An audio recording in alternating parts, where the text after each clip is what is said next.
Policia i shtetit është një nga detyrat më të vështira dhe më të rrezikshme që ekzistojnë sigurisht. Të gjithë ata që kanë bërë një detyrë të tillë që kanë mbajtur një uniformë veshur, besoj e dinë për çfarë rrezikshmërie flas. Të gjithë ne e dimë që një polic shkon në mëngjes i gjallë, por mund të kthehet në mbrëmje dhe i vdekur, për shkak sepse detyrat të cilën ai ka është të ruajë rendin publik dhe të përballet me kontingjentët kriminal, të cilët në fakt për gjatë viteve të fundit janë bërë gjithmonë dhe më të fortë, më të rrezikshëm dhe ndonjëherë nuk kursejnë dhe jetën e policisë së shtetit duke u përgjigjur dhe duke u shtënë edhe me plumba. Në këtë emision ne do të flasim për policat e shtetit, të cilët kanë shërbyer në rrethin e Pogradecit. Fal një iniciative shumë interesante të një ish polici, zoti Sherif Bashalli, i cili në bashkëpunim me autorin Istref Axhillari sjellin një libër Unë polici yt, i cili në brendësitë të tij mban historitë e të gjithë policave, ose më saktë një pjesë të policave që kanë shërbyer në rrethin e Pogradecit, sepse kanë qenë shumë, por në një libër kanë mundur të sjellin vetëm një pjesë prej tyre, me shpresën se në vazhdimsi do të sjellin të tjerë libra për të sjellë vëmendje dhe për të arkivuar punën dhe emrat e gjithë atyre të cilët në fakt kanë shërbyer për ruajtjen e rendit dhe të sigurisë publike në rrethin e Pogradecit. Është një libër dhe nëpërmjet këtij emisioni do të sjellim dëshmi, kujtime se si ka ndryshuar policia e shtetit nga sistemi i komunizmit, pra sepse sherifi i ka prekur të dyja sistemet, çfarë krimesh ndodhin atëherë dhe se si ishin njerëzit atëherë, për të kaluar më pas në trazirat e 90-s, 97-s, e për të ardhur deri në ditët e sotme,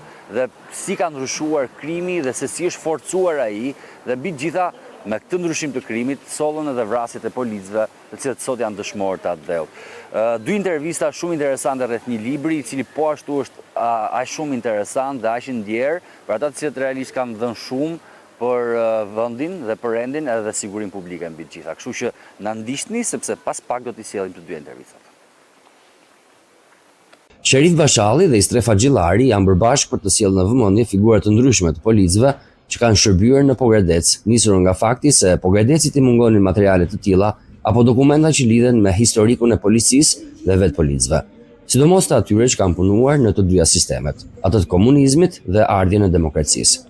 Istrefi si shkrimtar dhe vëllai i një polici, e Sherifi nga ana tjetër një ish polic me eksperiencë 40 vjeçare, do të ishin një dyshe fantastike për të sjellë në vëmendje punën e efektivëve të policisë, u bën bashkë dhe tashmë kanë sjellë për lexuesin botimin e parë të një cikli botimesh që pritet të pasojnë. Qasja ose parathënia e librit është një mesazh, unë polici yt, ku polici i drejtohet publikut, qytetarit, i thot, unë, polici yt, që ti shpesh herë më shikon si një armik, jam miku yt më i ngushtë. Unë, kur juve rrini në shtëpi, shtroheni, bëni ashtu atje, unë rri jashtë në shijen e borë, që të ruaj ju, të ruaj ato. Kur unë shkoj me shërbim, nuk dihet a kthehem apo jo, sepse unë shkoj me shërbim, po mund të jem përballë krimit, siç ndodhi me disa qindra policë të vrarë. Dhe unë nuk e di a do kthehem në shtëpi, a do t'i gjej në shtëpi, a do t'i takoj përsëri fëmijët, gruan, prindët e mi, apo jo? Prandaj edhe unë kur shkoj me shërbim, gjithmonë i puth fëmijët, gruan, prindët, të largohem dhe me mendime që ndoshta mund mos e shikojmë. Për të pasqyruar sa do pak atë punë që kemi bërë një plejad shokësh tonë, të mos gjeli në plurin e arresës, sepse ashtu si mësuesit që nuk ka arkive në sesion të arsimit edhe në komisariate, nuk ka arkiva për ish punonjës e policisë. Mundohet të bësh diçka për shokët, të gjeli në kujtesë, thotë se historia do t'i harrojë, thotë, në qoftë se do gjeli kështu si qanë. Sa do pak. Me gjithë që kisha shumë të vështirë, por grumullova materialin në të gjithë shokët, ata që janë aktualisht në pension, grumullova material në shokët që janë në detyrë, grumullova material edhe në prato familje që aktualisht nuk jetojnë. Libër vetëm për policën nuk ka shkruar ndonjëherë, po në 15 romanet e mia kam disa personazhe të policë, të cilët më janë dashur për ngjarjet që kam trajtuar dhe kam zhvilluar. Kështu që nuk jam fare i panjohur me staturën dhe me natyrën e punës policisë. Për më tepër një vëllai im, që është në këtë libër, ka qenë policë një kohë të gjatë, dhe përmes tij unë jam njohur me detaje natyrisht jo shumë të holla të karakterit të punës që bënte policia dhe që ka bërë gjatë kësaj periudhe. Po ky libër është krejt ndryshe nga ajo për të cilin ju po më pyesni. Se na pëlqeu ky titull, domethënë që të ndjejë çdo kush nga ana shpirtërore të ndjejë që çdo të thotë të jesh punojës policie. Nuk është se kështu e shikojmë figurën e punojës policisë me uniforme me kështu, por që ta ndjesh shpirtisht çdo të thotë të jesh një punojës policie. Kush duhet të jetë dhe çdo të thotë të jesh. Është një nga sektorët më delikatë që duket si i qetë, i thjeshtë, por është një nga më delikatët sepse është më të rrezikshmit, sepse është i vetmi sektor ku janë dëmtuar ose kanë ndruar jetën më shumë se 300 ushtarak në rang kombëtar. Fakti është që shërbimi i policisë është një shërbim i rrezikshëm, nuk është një punë tjetër që shkon dhe je i sigurt do kthehesh. Në policia është përballë krimit. Në gjithë botën, shërbimi policor është përballë krimit. Dhe krimi nuk është përballë që ta shikosh. Krimi është i fshehur, i maskuar, gjen format nga më të ndryshmet për të shfaqur veten e vet, dhe polici duhet jetë i aftë që ta parandalojë, ta nuhasë ose edhe ta zgjysojë etj. Ne u nisëm nga fakti që punojësit e policisë, edhe para 90-s, pastaj këta ishin dhe mbas 90-s, ishin njerëz sa publike, aq edhe enigmatik. Publiku, njerëzit dinin kur ishte ky, çfarë bënte ky shtek, po pothuajse nuk dinin asgjë për ata që fshihen prapa rrobës polisit. Për policin si njeri, për policin familjar, për policin që kishte dhe ai domethënë marrëdhënie të ngrohta me njerëz të tjerë. Dhe u nisu nga ky fakt që mungonte ky informacion dhe është bërtitse, është një mungesë ashtu si edhe për mësuesit. Ne menduam që të shkruajmë një libër për mësuesit, për policët. Jemi një vend, edhe qyteti ynë, një vend që pothuajse nuk kemi arkiva, na mungojnë arkivat. Nëse do të interesohesh për një polic i cili ka kontribuar shumë për qytetin dhe i dim vetëm emrin, pothuajse nuk dim se kush ka qenë ai. Ka qenë një polic i viteve të para, i cili ka dhënë një kontribut shumë madh dhe ka qenë, mund të themi tamam, polic emblemi kësaj kohe. Ama askush, madje edhe i biri që e pyetëm ne, nuk kishte shumë dieni se ku kishte qenë, çfarë kishte bërë, si kishte zhvilluar, çfarë punë kishte bërë etj. Unë kam prekur të dyja sistemet faktikisht, se jam mobilizuar që në 77-ën të sistemit djeshëm, 1977-ën të sistemit djeshëm. Edhe kam shërbyer në të gjithë sektorët e policisë 16 vite. Po sektor të ndryshëm, me rendin, me objektet, me qarkullimin, me këto.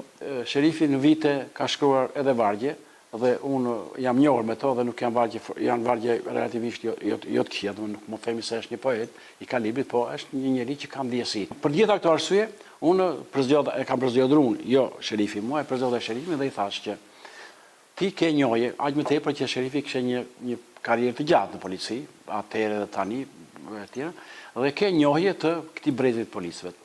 Dhe ajo e pranoi dhe të dy bashkë ndërtuan punën. Ishin disa nga punësit e policisë që e thirrin këtë ide. Domethënë ne kemi punuar, kemi bërë gjithë këto gjëra, domethënë mirë, po për ne askush kujtohet. Nuk kujtohen as struktura dhe sotme të policisë. Komisariati për shembull ndonjëherë ti mbledha të bëjnë ndonjë gjë domethënë. Dhe më në fund unë nisem nga kjo ide, edhe nga ideja që i vëlla kishte jetuar dhe unë e dinje tërë peripesin e tij. Unë nga të gjithë këta që ishin të interesuar përzgjedha sherifin që kam këtu, sepse ndallim për gjithë tjerëve, sherifi kishte një lloj kulture që nuk e kishin tjerë. Por kishte një kulturë që ishte interesuar për letërsinë, për artin, për arkeologjinë. Dhe shpeshherë në biseda më habiste me informacionin që kishte për disa gjëra që unë nuk e di aq mirë. Për shembull, për këtë kam mësuar hollësira që lidhen me linin, me boqezën, me vjetërsinë. Qëllimi ishte që ne të hedhim në një libër jetëshkrimet e policëve të cilët jetuan në një periudhë shumë të vështirë për ta. Mjafton t'ju kujtojmë publikut çfarë ishte 97-a pa policinë dhe pa shtetin. Çfarë u bën 97-ën pa policinë dhe pa shtetin. Domthonë, ashtu do të ishte vendi, qyteti, shteti nëse nuk do të ishte policia. Pikërisht mungesa e policisë bëri atë katrahur çfarë tjetër. Këta policë u pregatitën si të tillë, u bën kurse, këta u muar direkt nga shërbimi ushtarak, shumë siç del nga libri. Domethënë një pjesë e mirë vajtë në shërbim ushtarak dhe pastaj që atje u muar, u veshën, u kualifikuan, bën kurse pas kurse, 1 muaj, 2 muaj, 3 muaj sa u këtij dhe këta me vite u bën polic, profesionist.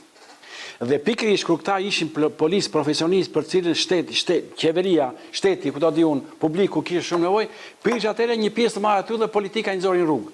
Me ndryrimin e sistemit politik, mbas 92-shit pastaj, si gjithë të tjerë në Republikë që të gjithë si në policie, në ushtrie, në nxorën në lirim, ushtarakët, edhe u zëvendësuan me të tjerë, ashtu u bë reforma dhe tek neve me ndryrimin e sistemit politik në qeveri. E ne dolëm të gjithë në ankam pastaj. U munduam sikush të gjithë, sipas profesioneve që kishim marrë ose që kishim të marrin me ekonominë e familjes për disa vite, derisa pas 97-s pastaj na rikthyen përsëri në detyrë. Dhe ky bres, i cili ishte i përgatitur, që kishte njohuri të plota, që mësoi policinë në jetën e përditshme, këta u detyruan të bëjnë punë të rëndomta në ndërtim, shofera, ku do të diun, shkuan në emigracion për të mbajtur familjen, pastaj i muar përsëri, domethënë këta kanë pasur një jetë tragjike për mua, një jetë dramatike.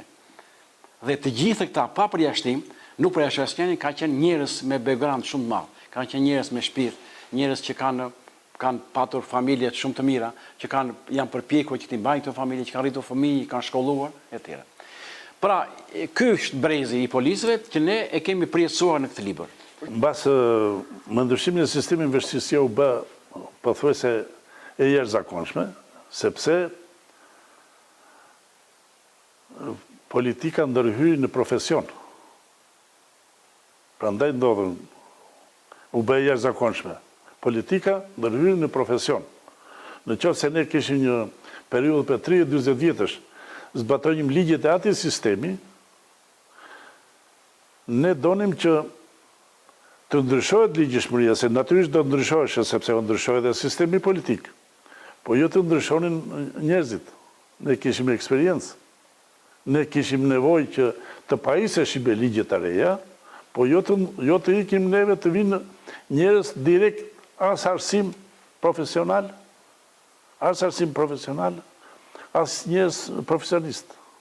Kjo dëmtoi shumë, prandaj ndodhen të gjitha këto pasoja, edhe ata që ngelen në polici, edhe shumë u vranë. Ky libër nuk mund të shkrohej vetëm nga unë, nuk mund të shkrohej as vetëm nga sherifi. Domthonë ky libër mund të shkrohej vetëm me një bashkëpunim dypalësh. Sepse asnjëri penish nuk mund të kompensonë punën e tjetrit.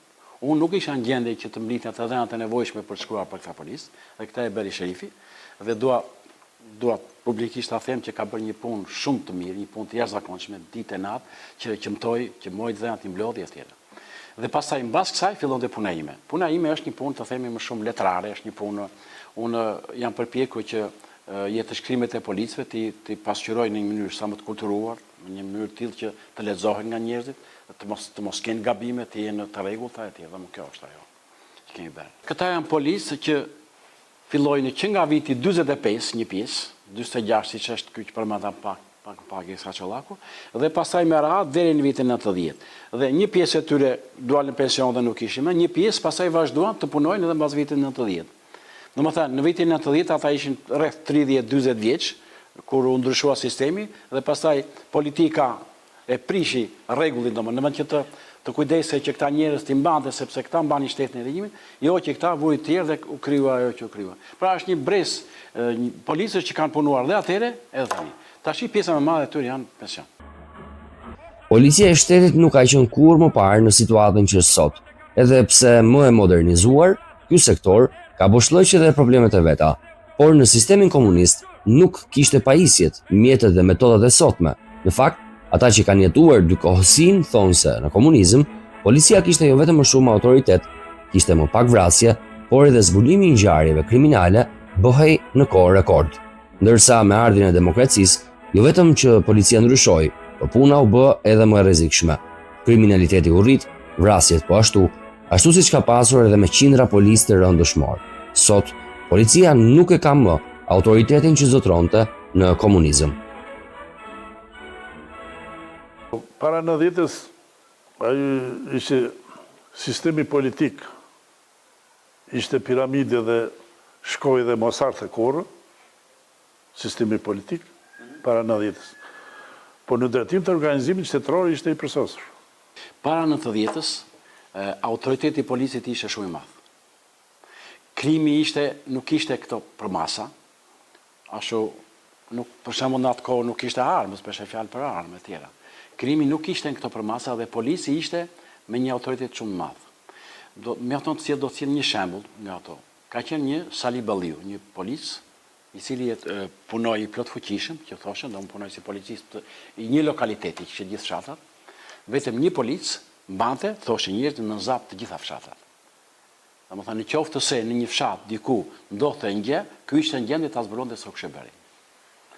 Ose do sjell një shembull tjetër nga një vëlla. Ka qenë punonjës i plot fuqishëm i lagjeve 2-3 ku ishin këto. Dhe thoshte në qoftë se ndodhte një krim, ndodhte një vjedhje për shembull, dhe ne nga natyra e vjedhjes se kuptonim se kush do ta kishte bërë, sepse ishim skeduar të gjithë elementet me precedent penal. Dhe në qoftë se ai ka vjedhur këtë gjatën e dim që e bën filan. Edhe ne nuk vërteteshim shumë, po i thoshim, këta e ke marrti sillë, edhe ai sillte. Krimi ndodhin shumë pak, se çdo gjë ishte organizuar. Edhe kërkohej llogari për çdo krim të ndodhur. Kërkohej llogari për deri në zinxhiri fillestar deri në lart, kërkohej llogari për krimin e ndodhur. Edhe mbante përgjegjësi, edhe merrse masa në qoftë se nuk është zbatuar ligjshmëria në atë rast kur ka ndodhur krimi. Analizohej, po ne bënim edhe punën parandaluese. Neve nga të dhënat që kishim nga informacione nga të ndekti punonin për zona me qytetarët, me të gjithë, që ta kap një problemin pa ndodhur. Edhe në rastet që ndodhshin ishin të rralla. Një rast që e përmendin në librin e me Sherifin është rasti i këtij Isakut. Një sekretar i parë atëre erdhin Pogradec me gjithë mobilet, edhe një nga këta hajdutët ja vodhi portmoton. Ja vodhi edhe sekretarit parë, autoritet, ja vodhi edhe u alarmua policia, i thanë gjejni këtë. Edhe ky tha gjej unë, s'ka problem. E ky e dinte cili, sepse edhe hajdutët janë të specializuar, me sa kuptoj unë nga libri, janë të specializuar. Ajo që mësohet për shembull të vjedh xhepat, të xhepisti, ajo atë hajdutët bën më mirë. Atje specializohet ai në rrugë. Ai tjetër që vjedh mobili është tjetër.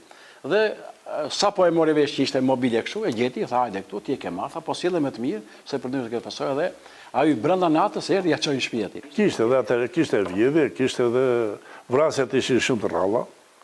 S'kishte kështu këtë gjakmarrje ishte zhdukur komplet. Këto erdhën tani mbas 90. Kur bëshin statistikat vjetore të Ministrisë Brendshme për dhe radhiteshin sa vjedhje janë bërë, sa krime janë bërë, sa janë zbuluar, sa janë pasbuluar, Pogradeci ishte disi jo shumë i ngarkuar, por kishte edhe qytete edhe rrethe që ishin 0 krime. Edhe si tani kam parasysh kur na vijnë statistikat edhe shikojnë tabelën e rretheve, përmeti për shembull dilte 0 krime. 0 krime për një vit. Në atë sistem. Ndryshimi është ky që atëherë më duket mua, mund ta kem dhe gabim, puna e policisë ishte më organizuar, ishte në baza më shkencore, ishte më racionale veprimi, ndërsa mbas 90-s kur, se mos mbas 97-s kur armët u shpërndanë për popull, puna e policisë u bë shumë e vështirë. Nuk ishte thjesht që një krim të zbulohet. Prandaj edhe ka, në kohën e sotme ka shumë krime që nuk janë zbuluar ende. Ndërsa atëherë nuk ndodhte, mendoj unë, nuk ndodhte dhe nuk kishte ndonjë rast që të bësh një krim dhe të mos zbulohej. Ndërsa mbas 90-s pastaj si kudo që është fillimi, krijoi vështirësitë e veta. Sepse u çerentua pastaj, u çerentua edhe populli edhe populli u çerentua nga ana për hir të ekonomisë. Ligjet u ndryshuan, policia u ndryshua, e të gjitha këto, në fund të fundit, ranë në kurrizin e punësve të policisë, sepse është i vetmi organ, si se ka ndryshuar thenja tani, po dje quheshe organ, i vetmi organ ekzekutiv. Ishte policia. Tash i fjala ekzekutiv nuk përmendet, është ka tjetër formë, por është i vetmi organ që duhet të vendos reni qetësi në zbatimin e ligjeve. Po, e kishte shumë më të vështirë se më parë. Sepse qyteti u dynt nga njerëz këtu. Në Pogradeci është një vend ku njerëzit dëshirojnë të vinin dhe erdhë dhe të mirë, po erdhë dhe të liq. Ushtua masa e keqberësve dhe ishte vështirë të skedojshin kush është se nëse ai vinte në fillim dhe atje ku nga kisha ardhur nuk kishte të dhëna, ishte vështirë që policia ta skedonte për çfarë karakteri është ky. Po nuk ishte kjo më keq. Më keqja ishte sepse ata i vëlla për shembull është veshur dhe është veshur 3 herë. Domethënë, erdhi në fuqi një forcë politike, ikte se ju vinit asaj, ikte këta, vinte sa të tjerë. Fitonte e vishte përsëri. Pastaj përsëri. Domethënë kjo ishte gjëja më e keqe dhe u detyruan ashtu si vëllai dhe gjithë jetë u detyruan që nga vitet pas vitit 90 këtej, ata të punojnë pjesërisht punuan polici dhe një pjesë të punuan shitsa, punëtorë, marangozë, shofera, domethënë bën punë nga më të rëndomtat. Kur ata nuk dinin t'i bëjnë këtë punë, sepse ata u specializuan në këtë fushë që ishte. Kjo është arsyeja që ne menduam se këta njerëz duhet të evidentohen. Policia e shtetit nuk ka qenë kurrë më parë në situatën që është sot, edhe pse më e modernizuar, ky sektor ka boshllëqe dhe problemet e veta, por në sistemin komunist nuk kishte pajisjet, mjetet dhe metodat e sotme. Në fakt, ata që kanë jetuar dy kohësin thonë se në komunizëm, policia kishte jo vetëm më shumë autoritet, kishte më pak vrasje, por edhe zbulimi i ngjarjeve kriminale bëhej në kohë rekord. Ndërsa me ardhin e demokracisë, jo vetëm që policia ndryshoi, por puna u bë edhe më e rrezikshme. Kriminaliteti u rrit, vrasjet po ashtu siç ka pasur edhe me qindra policë të rënë dëshmor. Sot, policia nuk e ka më autoritetin që zotronte në komunizëm. Në thënjishin e kam prekur në detyrë. Edhe u prekën magazina, u prekën qyteti, u prekën andekte, por nuk u prekën komisariatet, sepse nuk i lejuam komisariatet, se komisariatet ne i quanim si shtëpia e dytë efektivit të komisariatit. Ishte shtëpia e dytë sepse na mbante familjet me bukë. Ndërsa në 97 si erdhën njerëz të paaftë në drejtim të komisariateve, edhe në efektivet të komisariateve, vetë shefi komisariatit të tha efektivit sikush të shikoj kokën edhe o burra ikni. Edhe e lanë mëshirë të këtë. Edhe dosjet tona në i dhanë qytetarët që këshin gjetur u shkatruar çdo gjë. Ne nuk arritëm deri aty. Pastaj u rikthyem dhe njëherë mbas 97-s, ku u ndrua pushteti politik. Edhe filluan të merreshim që me drogën, me mbledhje armatimje, me shumë gjëra. Unë kam punuar edhe në kolonjë gati një vit, ne kemi shkuar jo vetëm qytetet, po edhe në fshatrat më të largë për mblidhim armë dhe drogë.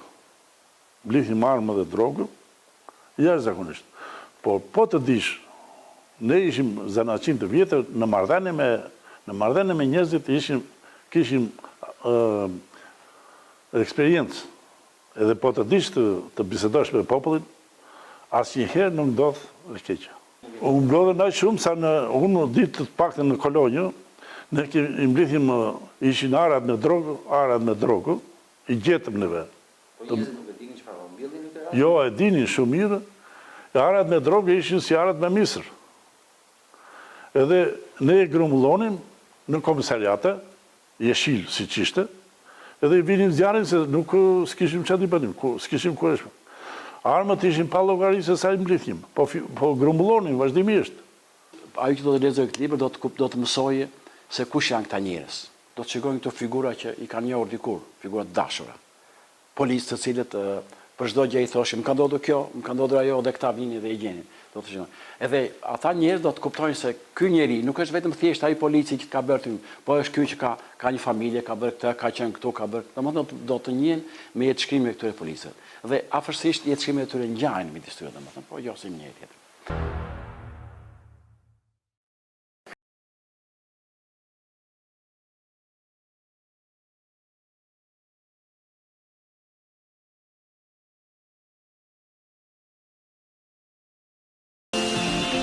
Oferta të limituara.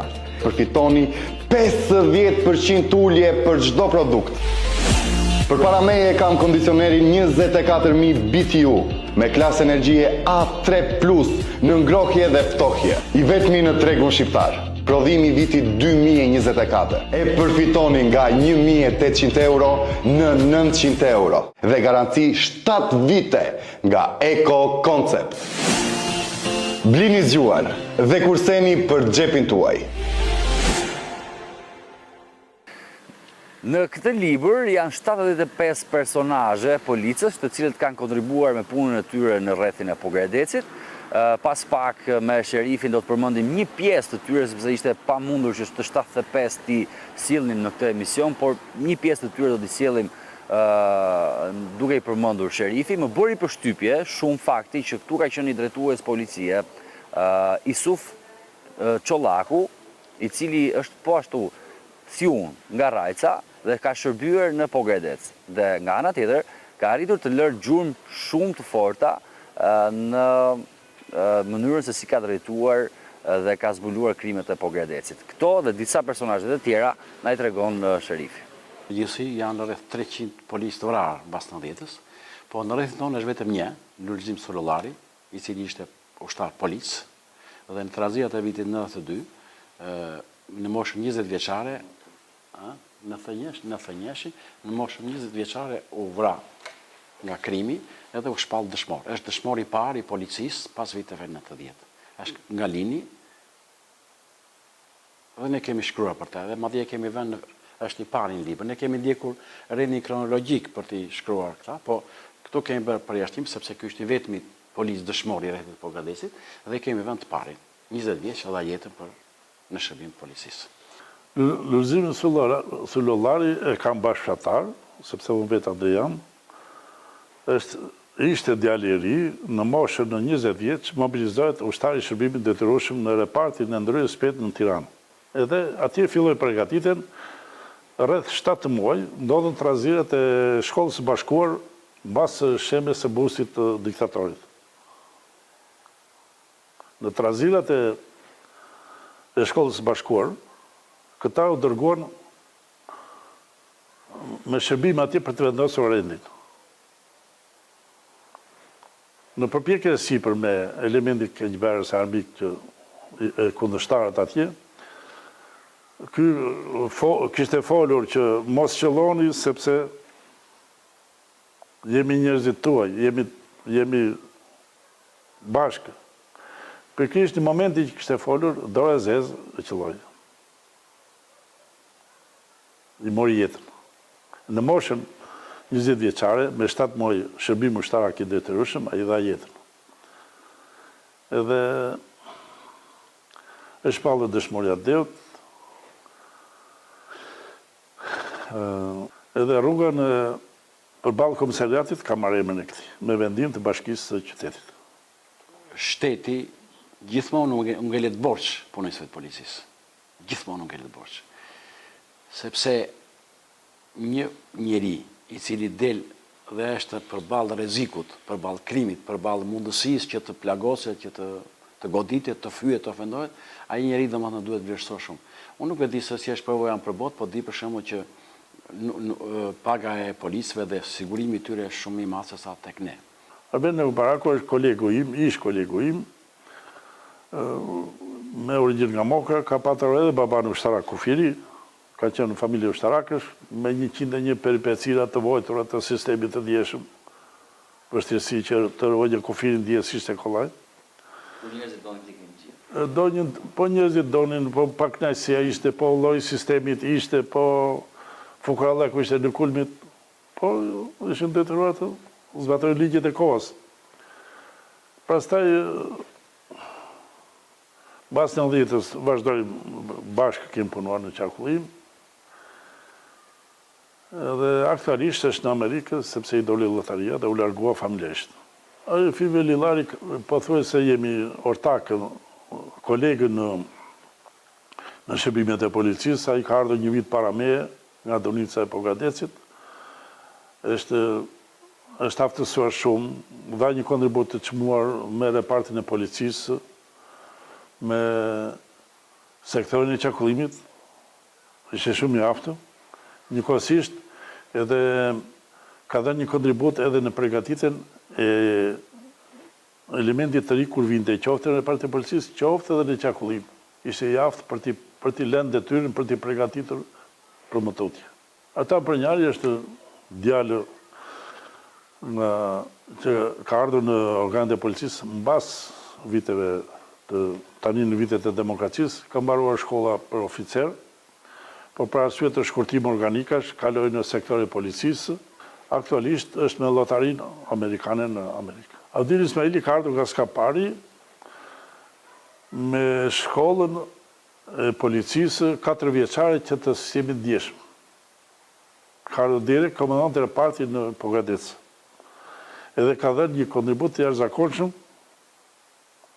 në policinë e Pogadecit, sepse të gjitha të teori nga ana ligjore edhe disiplinë të ushtarakut që kishte mësuar në shkollë e solli repartin e policisë. Dhe bëj një repart të kompletuar. Pati shumë suksese. Më vonë pasa unë ngrit në detyrë deri në gradën 9 kolonel, aktualisht është në Amerikë me llotari. Baram Leka është një nga veteranët e policisë, i ardhur fill mbas çlirimit, ka punuar në gjithë sektorët e policisë, me një përkushtrim, me një zell, me një iniciativë të shkëlqyer, shumë i aftë në detyrë. Është i moshës 90, gëzon reputacion edhe në ambientin shoqëror edhe në ambientin qytetar. Ardarçuni është një nga kuadrët e vjetër të policisë, e kemi patur zëvendës shefin e policisë të rrethit. Shumë vite, merre me përgatitjen e efektivit të policisë edhe të punëtorëve të policisë sektorëve që quheshin të plotfuqishmit të asaj periudhe. Shumë vite, kaloi disa vite në sektorin mbrojtjes së kundërzjarrit, pastaj përsëri në sektorin e policisë derisa doli pension, por kuadër i urtë, i sjellshëm, i përgatitur, i aftë, derisa gëzon reputacion shumë dashur. Nuk jeton tani. Isak Çollaku është një nga më të veçantët në rrethin e Pogadecit, i ardhur nga rajca e Librazhit nga Fisi Çollaku, një nga punojësit e policisë më të aftë profesionalisht. Ka shërbyer shumë vite, por është larguar nga jeta para kohe për arsye shëndetësore. U larguar nga jeta, ka bërë jehonë në shërbimet e policisë. Ai ishte aq i aftë sa e mbante të gjithë sektorin ku punonte, gjithë qytetin apo nëpër zona ku ishte, i mbante nën kontroll. Sa ishte në gjendje ta përcaktojë, për shembull, kur ndodhte një ngjarje, një vjedhje, një ashtu, çfarë vjedhje ishte kjo? Nuk më ka bërë pogacar më këtë. Do jetë i jashtëm. Deri aty arrinte. Edhe për çudi, po të tregoj një aspekt. Më ka treguar këtë një djalë këtu nga Pogadeci, që sot është në moshë madhore, po thotë losi me lek, thotë, tip kumari, kështu. Diku aty lart në pyllin me gështenja. Mua nuk më këshin thirrë shokët atë ditë, tha unë prej nata dola në një kodër, tha dhe i thres. Po vjen i saku. Ata nga Afrika, tha, shpërndan ikën. Unë po qeshja, tha, sepse fakti kishte Isaku kishte 5 vjet që kishte ndërruar jeta, por ata akoma kishin frikë. Ishte veçantë. Edhe gjë e veçantë për këtë njeri, u të portua në vorezat e qytetit me makinë ushtarake dhe me të shtenë armësh. Po. Pogadec. Edhe është propozuar Këshillit të Bashkisë për të shpallur qytetar deri sepse është një nga më të veçantët në armën e policisë. Edhe Ladiolla ka ardhur nga Mokra, një djalë shumë i urtë, por shumë i aftë, shumë i përgatitur, shumë i sjellshëm, me qytetarët e me shokë me gjithë atë pjesë të karrierës që punojnë në polici. Aktualisht është me punë në Greqi. Nazar Gjillari, po edhe ky ka zbritur nga fshatrat e Mokës, njeri i thjesht, i urtë, i interesuar për të shërbyer sa më mirë, ishte njeri i veçantë që nuk pëlqente të ndiste, dhe aty kur linte nevoja për të shuar sherrë, ishte prototip për të zbutur sherrët, për të pajtuar, ishte shumë paqësor. Aktualisht do dhe Amerikë. Rama Demeliu ka qenë një nga policët më të aftu, është lloji njeriu që gjysmë e karrierës të tij ka kaluar në kufi. Atje ishte shumë i aftë, shumë i përgatitur, shumë i zoti, por edhe u aksidentua. Si u aksidentua, pastaj kaloi në organet e policisë, u aftësua nga ana profesionale, po ka qenë njeri i veçantë sepse ishte shumë i guximshëm, shumë i aftë, shumë i shkatët edhe shumë i respektuar në shoqëri. Po të shikonte Ramadani që ti nuk ishe mirë nga fytyra, ai nuk të linde pa gjetur të vërtetën që çfarë ke për ta zgjidhur problemin shoqëror. Ishte shumë dashamirës edhe zemër gjerë. Aktualisht është në Amerikë. Serv Këbashalli është vllai im. Ka shërbyer në policinë e Gramshit mbas 90-s, disa vite. Pastaj shërbyer në Tiranë, në transferim. Pra arsye të ezaurimit të vendit të shërbimit, doli në lirim, kaloi në shërbimin e këtyre rojeve si kur i ty në Tiranë, disa vite, por nuk i shpëtoi dot sëmundjes së përgjithshme pandemisë. Në moshën 50 vjeç ndroi jetë. Shëma Selulari ka ardhur nga fshatrat e Mokës, nga Dunica, ka shërbyer për një kohë të gjatë në kufi, po me përkushtrim me një ndërgjegje me një aftësi të jashtëzakonshme. Pastaj kaloi në organet e policisë derisa doli në pension të parakohshëm. Aktualisht është pensionist. Të efikase i takon plejadës së hershme të policisë, ka qenë partizan, mbas partizanit është kohës e partizan, me qime adeut u vu me ndjekjen e bandave, si që i thoshin atë periudhë, edhe mbas atyre ka punuar një periudhë të shkurtër në organet e punës brendshme, është dokuruar shumë herë për aftësi profesionale, dhe pra arsye të arsimit, jo kanë dalë në reformë, nuk jeton. Vangjesh të Mari është një nga oficerët e kufijit më të përgatitur që e një historia, ka qenë në shumë posta të kufijit të Republikës, që nga Kolonja, nga Bilishti, nga Pogadeci në postën e policisë në Linë, dhe në fund të karrierës të tij, oficer nga më të saktit, nga më të përgatitur, edhe më njihet për njëri shumë pozitiv, aktualisht është i biri në Ministrinë e Brendshme, ai Vangjeli nuk jeton. Leshaj është një nga fshatrat e Vlorës, një lab i vërtetë, e kam fjalën në drejtim të karakterit të tij si ushtarak. Ka shërbyer në një kohë gjatë në shërbimet e kufijit, shumë i aftë, shumë i zoti, pastaj kaloi nga policia, dhe ishte shumë korrekt ndaj ligjit edhe ndaj qytetarëve, po e shumë i rrept. Mund të them një kuriozitet, kështu për shembull kur u hap fabrika e gurit kuq në atë kohë, që u mbush me punëtorë atje. Kishte pallovari punëtorësh, edhe kishte shërbim policie. Mund të çonje 4-5 policë dhe e kishin vështirë të vendosin rendin, dhe çonje sharin dhe ishte shumë e vendoste. Ishte shumë i përgatitur në drejtim të detyrës ushtarake. Gjeko Grazda është një nga oficerët më të aftë në drejtim të anës mekanike dhe si ushtarak në sektorin e qarkullimit rrugor. Ka kryer shkollën teknike në Tiranë, të inxhinierisë teknike në Tiranë, edhe në këtë sektor ka shërbyer shumë vite, dhe ka dhënë kontributin e tij dhe sidomos në raste kursantesh dhe në raste aksidentesh për të përcaktuar atë shkakun, arsyen pse ka ndodhur aksidenti.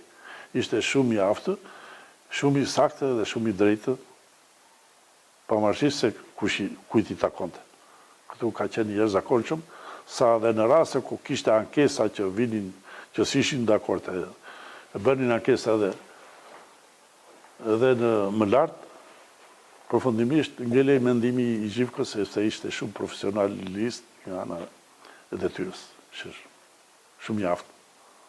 Aktualisht në pension. Sherife fundit, mendoni se keni arritur të jeni mjaftueshëm në një ekuilibri dhe a është e nevojshme të shkoni më tej në atje? Ne kemi shkuar pothuajse shumë pak. Mjafton që këta njerëz, jo që janë pak, po kemi shkuar edhe pak, mjafton që të mos ngelen në pluhurin e arresës. Do të vazhdoni ta bëni? Mendojmë që por sektori i policisë është sektor shumë i vështirë, sikush person ka historinë e vet, ka peripecitë e vet, ka histori të jashtëzakonshme, po ne kemi bërë një diçka simbolike për të mos ngelen në pluhurin e arresës kjo lloj shërbimi. Duhet të vazhdojë. Ne shpresojmë të vazhdojmë me shokë të tjerë që kanë mundësi, sepse jo të gjithë kishin mundësi tashu, por është një punë, kështu si thosh, morale, për hir të respektit ndaj shokëve, ka qenë një jashtëzakonshëm kontributi i tyre, që jo vetëm përveç sakrificave të tyre, ka qenë edhe Zoti, si thosh, që na shpëtoi që ne arritëm këtu. Se shumica i vetmi të thash, është i vetmi sektor, policia e shtetit, që ka... Që mund t'i kish gjallë në mëngjes për të theshit dhe rrugë. Këtë përmbajtje ka dhe mesazhe që kemi në fillim, për të parë që çdo të thotë ti jesh punonjës policie. Kush mund të jetë policie dhe çdo të thotë ti jesh. Më shumë se sa polici, askush tjetër, asnjë punonjës tjetër, asnjë shërbim tjetër, as ushtria sot në Shqipëri. A dhe parë, nuk është aq e rrezikuar sa që është policia. Do se 2010 e këtej, më duket se pagat janë rritur dhe tash policët marrin paga shumë të mira se sa ç'merrnin më parë. Edhe pensionet e policëve që kanë dalë realisht janë jo të këqija. Sot, me sa di unë, me sa kam unë informacion, domethënë. Pra trajtimi nga shteti, si do që të bëhet, çfarë do që të bëjë, gjithmonë është deficitar shteti ndaj këtyre njerëzve, këtyre djemve edhe grave, burrave dhe grave, që ajo i merr dhe i ve përballë pjesës më të keqe të popullsisë. Por janë shumë dhe ne mundet dhe ka shumë mundësi që në qoftë se do të mblidhen të dhëna tjera, të bëjmë dhe një vëllim të dytë, në qoftë jo me 100 ndoshta, po me pak se sa kaq, me qëllim që të përfshihen të gjithë ata që meritojnë të jenë. Duhet të themi edhe një gjë që në këtë libër nuk janë përfshirë, ne themi punonjësit e SP4 ose punonjësit e zgjedhur të policisë shtetit, domethënë, jo të gjithë, jo ata që kanë patur një karrierë shumë të shkurtër ose ata që janë larguar nga policia për arsye të shkeljeve që kanë bërë, jo, këta nuk janë përfshirë. Janë përfshirë policët, punonjësit e policisë të cilët kanë kredibilitet, që kanë background shumë të mirë dhe që janë njerëz të nderuar sot në qytet. Cili do që e shikon sot sherifin në qytet e respekton. Ai sot s'është asgjë, është pensionist i thjesht, po e respekton për atë që ka qenë. Sepse ka qenë dikush që dikur ka mbrojtur jetën e njerëzve dhe e respektojnë. Dhe kjo është një gjë shumë e mirë. Vlen për t'u përmendur për kontributin e tij në policinë e Pogradecit edhe Salih Halili, lindur në Rajc, pas mbarimit të shkollës së mesme profesionale e më pas mbarimit të detyrimit ushtarak, ka kryer kursin 1 mujor të policisë. Është pranuar të ushtrojë detyrën e punonjësit të policisë në vitin 1978 pranë komisariatit të Pogradecit, me detyra të ndryshme, kryesisht me strukturat kufitare. Pas një periudhe disa vjeçare në polici, në vitin 2002 ka dalë në pension të parakohshëm, duke mbyllur dhe karrierën e tij si punonjës policie, i njohur për karakter të fortë dhe zbatues i rregullt i ligjit. Një tjetër emër është Xhezmir Shemez Qyllari. Në vitet 1986-90 ka përfunduar studimet në Shkollën e Bashkuar të Oficerave në Tiranë, Dega Zbulim. Në vitet 90 deri në 92 ka punuar në Kavaj dhe Durrës me forcat e ndërhyrjes së shpejtë. Në shtator të 92 emërohet komandanti i njësisë së FNSH-s në komisariatin e Pogradecit. Nga viti 92 deri në 2007 ka shërbyer me detyra të ndryshme si komandant reparti i policisë, përgjegjës në zyrën e informacionit, komandant dhe kontrollor në pikat kufitare Qafthane të Shemisht, komandant poste kufitare Peshkëpi dhe Rajc e të tjerë. Detyrat më të larta ka pasur në vitet 99-2000 si shefi policisë së rendit në komisariatin Pogradec në periudhën kur ishte e vështirë, sidomos 97-a e më pas. Gjatë gjithë periudhës së tij si oficer policie, dy kanë qenë periudhat më të vështira që ka kaluar në ato vite, e para e tranzicionit dhe e dyta e 97-s. Armët ishin në duart e njerëzve dhe nuk ishte e lehtë. Ka punuar me gjithë të tjerët për të rivendosur rendin dhe grumbullimin e armëve.